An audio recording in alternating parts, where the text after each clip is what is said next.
सभी मित्रों को सादर नमस्कार। आज हम काव्य लेखन में तुकांत शब्दों पर बात करेंगे। मित्रों, इस चैनल पर मेरा प्रयास यही रहता है कि आपको विभिन्न छंदों की दोहा, घनाक्षरी, कुंडलियाँ, मुक्तक या फिर गीत नवगीत इत्यादि की जानकारी आपके साथ साझा करूं, ताकि परस्पर हमको लाभ हो सके। मित्रों, अभी तक इस चैनल पर दोहा, कुंडलियाँ, मुक्तक, इसके अलावा और भी कई छंदों की जानकारियाँ मैंने अपलोड कर दी है।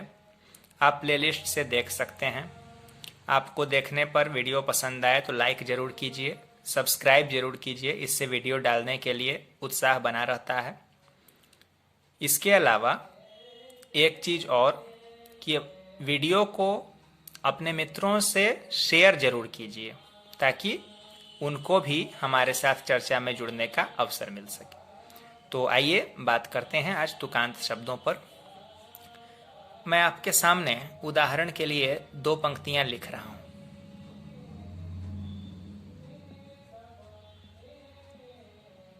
ज़्यादा लंबा वीडियो नहीं होगा, इसलिए पूरा देख लीजिएगा, क्लियर हो जाएगा पूरा विषय।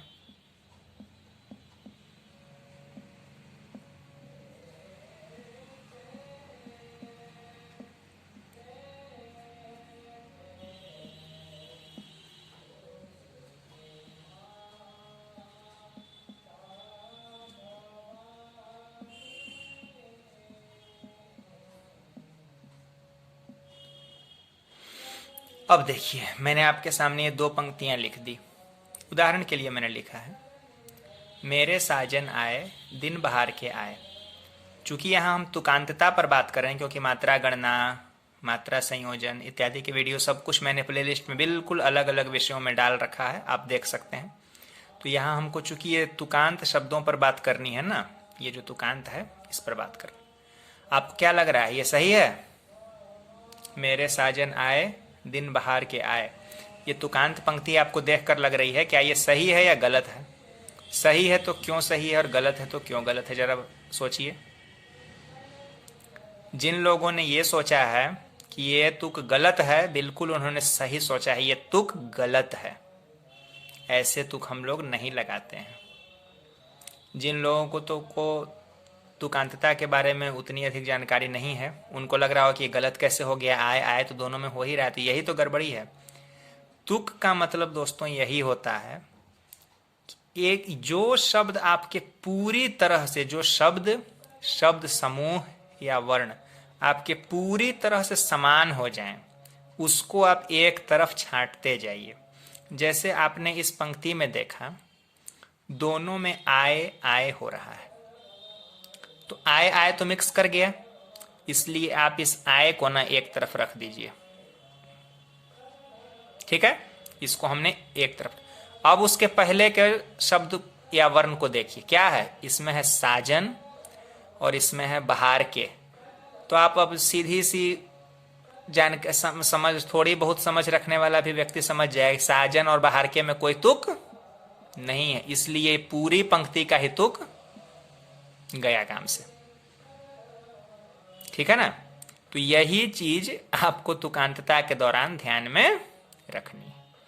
इसी बात को हम लोग कहते हैं कि जो शब्द या शब्द समूह पूरी तरह समान हो जाए। तुकांतता के दो भाग होते हैं, पहला भाग होता है समांत और दूसरा भाग कहलाता है पदांत।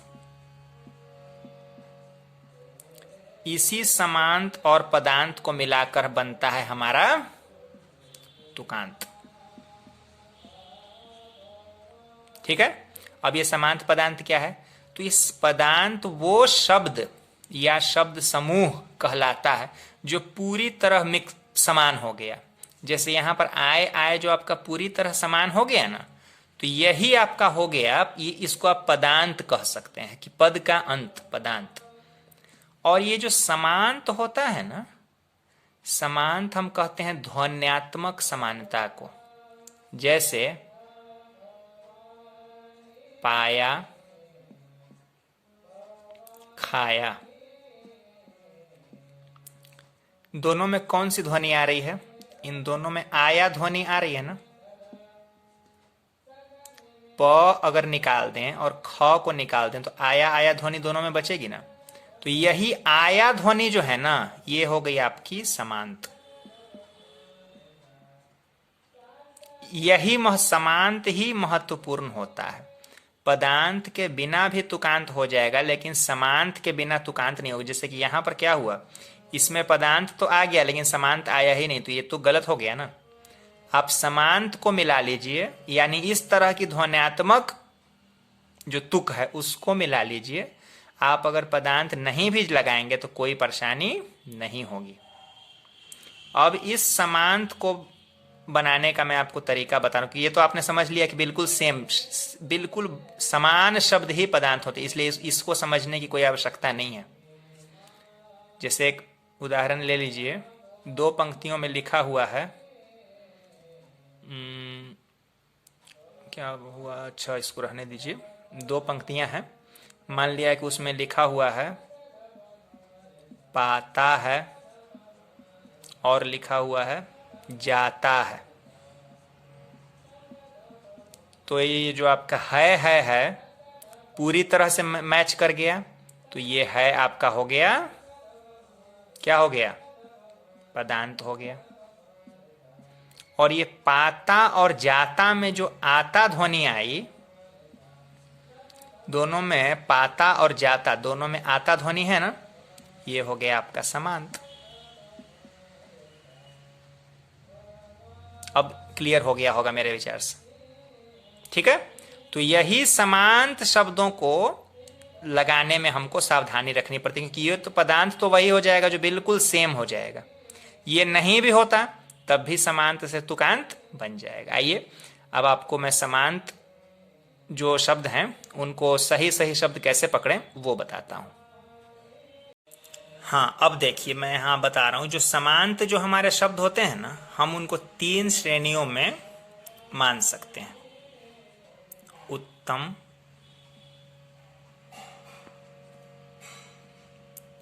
मध्यम और निकृष्ट, जो कि बिल्कुल नहीं चलेगा। आपने जबरदस्ती चलाया तो आपकी कविता को तोड़ देगा। उत्तम देखिए, उत्तम में हम इस तरह के शब्दों को मान सकते हैं। आपने समांत लिया है, समांत शब्द लिया है, जानिए मानिए। ध्यान दीजिएगा, बहुत आसान है, तुरंत समझ में आ जाएगा। अरे 15 मिनट क्या है, एक वीडियो देख ही लेंगे तो क्या हो जाएगा भाई, हमेशा काम देगा।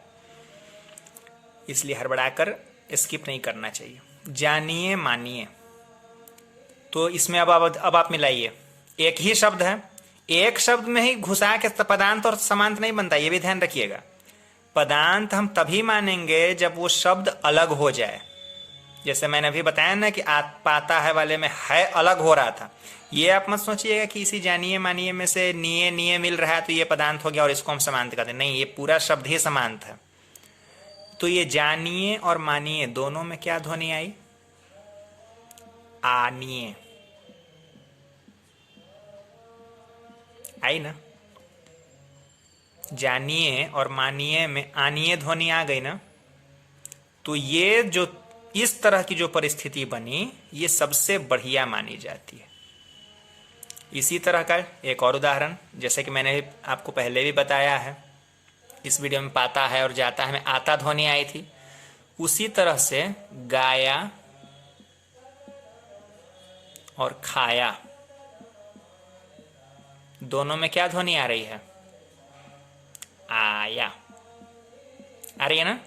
तो ये परिस्थिति सबसे बढ़िया मानी जाती है समांत शब्दों के निर्धारण में। अगर हम तुक लगा रहे हैं, वो आया वो खाया इस तरह से जो कह रहे हैं ना, तो ये परिस्थिति सबसे बढ़िया है। इसके अलावा, वैसी परिस्थिति के अलावा एक मध्यम परिस्थिति ये भी हो सकती है। हमने लिखा साजन और लिखा पावन।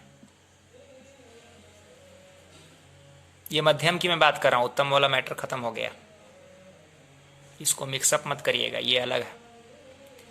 हमने लिखा साजन और पावन। अब ध्यान दीजिए, इसको मैं मध्यम क्यों कह रहा हूं, मैं नहीं कह रहा हूं, मैं जो नियम है वो बता रहा हूं। साजन, पावन, इसमें क्या ध्वनि आई? अगर हम पूरे शब्द की शुरुआत से लें, साजन का मतलब होता है आजन, पावन का मतलब होता है आवन। तो आजन और आवन में कोई उतना बढ़िया मैच नहीं है। तो यहां इस जन और वन का जो है ना अन ध्वनि, इससे तुक बैठ रहा है। साजन और पावन की जो अन ध्वनि है, जन में भी अन है, वन में भी अन है, वो तुक बैठ रहा है। लेकिन जो पूरा शब्द जितना बढ़िया यहां पर तुकांत समांत हुआ, उतना बढ़िया पूरा शब्द तो यहां नहीं में मैच कर पाया। सा और पा तो अलग हो गए। तो इस परिस्थिति को हम लोग मध्यम तुकांतता करते। चल सकती है, इस तरह के शब्दों को भी आप ले सकते हैं, कोई दिक्कत नहीं होगी। जैसे आपने लिखा करना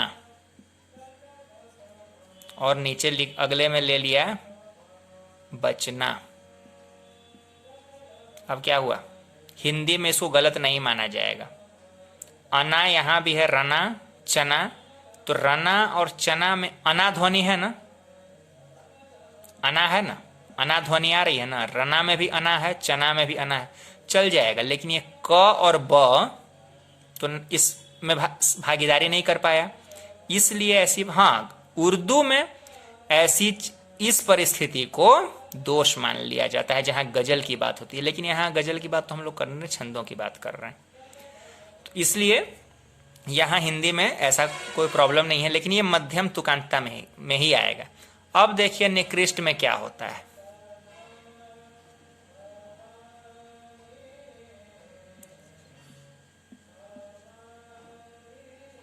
सोइए, ठीक है, आपने एक पंक्ति में लिखा सोइए, अगले में आपने ले लिया आइए, हो गई गड़बड़। ये मिल गई और सो और आ में तुक नहीं है। यहां लिखा मानिए, नीचे लिख दिया बूझिए, अगले पंक्ति में मतलब। तो झिए, ये दोनों में ये ध्वनि आई जरूर, ये ठीक है, लेकिन ये मां और बू तो बिल्कुल अलग ध्वनि के शब्द हो गए ना। तो इस तरह की परिस्थिति बिल्कुल गलत मानी जाती। ऐसी कोई परिस्थिति से आप लोग बचिए। ये दोनों, ये सबसे बढ़िया है, उत्तम। मध्यम भी ले लिया तो ठीक ठाक है, लेकिन ये जो निकृष्ट एक परिस्थिति आ जाती है ना, सबसे गलत हो जाएगी। ठीक है, तो तुकांतता में आप लोगों को इन्हीं बातों का थोड़ा सा ध्यान रखना है। 15 मिनट के लगभग का ये वीडियो बना है। आपने अगर इसको देख लिया होगा तो जो लोग जानते हैं उनको अगर कोई परामर्श देना हो दे सकते हैं। जिनको ये वीडियो जिनके लिए नया हो उनको अगर कुछ पूछना हो पूछ भी सकते हैं। और वही बात, अपने मित्रों को शेयर करना मत भूलिए वीडियो को, ठीक है ना। तो इसमें इसी तरह के उदाहरण और भी हो सकते हैं। आप राइमिंग को जब सर्च करेंगे तो नेट पर भी मिलेगा, लेकिन आपको उसमें ढूंढिएगा ना, तो ये मैंने जो नियम बताया है इस नियम का ध्यान रखिएगा। उद्देश्य यही है वीडियो बनाने का, ठीक है ना। तो चलिए मिलते हैं अगले वीडियो में, तब तक के लिए धन्यवाद।